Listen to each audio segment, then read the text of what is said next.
known for your tag team with Tony Atlas. Yes, we became. How long were you guys together? And what? Well, I met Tony when he first started, and I tried to help him. But he had the best body in the business. And I can sum it up like Vince McMahon told him, you got $1 million body, but you have a 5-cent brain. We'd have still been champions. But once we got champions, he wouldn't make the small towns. He was hard to do business with.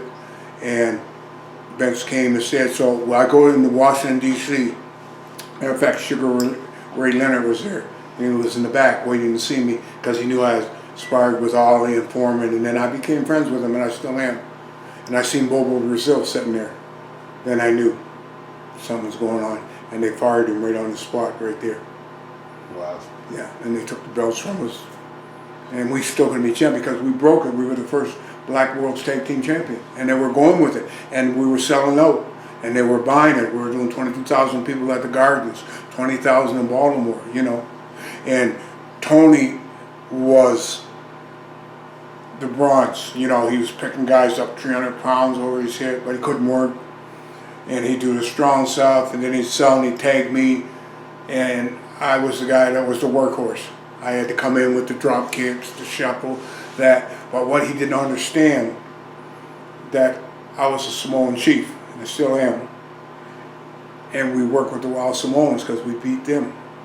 So, and I'm, as it has it, I'm the chief of their village in Apia, Samoa. So who are they going to take care of? Right. So the minute Tony come in, they let him do a couple of things. They stomp him, and they beat on and they tag me, and over the ropes I'd come, and boy, they'd be right there with me. Drop kick, punches, jabs, a big right, and they go to the ring, and then I'd hit them, they go backwards, and the crowd was going nuts. But I never ever told them, hey, I'm the chief of their village, but their family. So, you know, so they really took care of me. We got over real good. But then with Tony, if he made one mistake, he was so worried up that he'd go off just like that. He would forget about the match. And I said, Tony, calm down, relax. But Vince put up with him. Finally, he called me and said, Rock, I can't take it no more. I'm trying to figure out, what did I do? Then he told me, he said, you know, but they had fired him before. And when they fired him before, they brought me in. I was in Portland, Oregon. So I knew I could make big money in New York. So I said, Roar, coming in. So I went in. Then they get the idea, we never had a black tag team. Then they get the idea, we never had Black World Tag Team Champions, which was good in those days, in the 80s. So that's how, they called him and said, we're going to give you a second chance. You're going to work with, Rocky's going to be your partner. He didn't have a problem with none of that. But when you outshine somebody, there's always that little bit of jealousy there, you know. And he couldn't figure out, Rocky, every time I come in, they stop me. Every time you come in, they give you this big comeback. They make you look like $1 million. I couldn't say, hey, they're family. You know? Is everything okay with you guys now, or do you not talk? I might as well tell you the truth. I talk to him now and then. He signed for that lawsuit against New York. I didn't, because I wasn't going to get involved in it. And how can you prove, yeah, you got 10 concussions, but how can you prove you got them all in New York? When you work Texas, you work Virginia, you work Canada, you know. So I stayed out of that.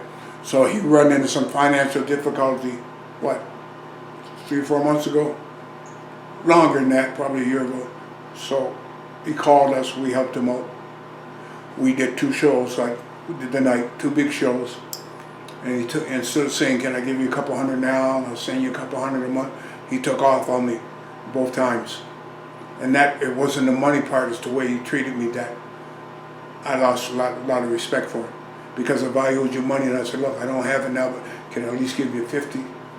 But he went out the back door both times. So I just stay away from him. He's called a couple times, I never answered the phone. You know. And he means well, and I wish him nothing but the best. You know, we're contemplating on doing the movie, The Ring King, you know, the Rocky Johnson story. And we're going to do this thing where we won the belts, and he'd have been perfect because it would have been a real shoot, you know. But Dwayne said we're going to end up probably using Ron Simmons. It's him. We can't use his name, we know that. So, but we'll call it Soul Patrol, we'll call it something.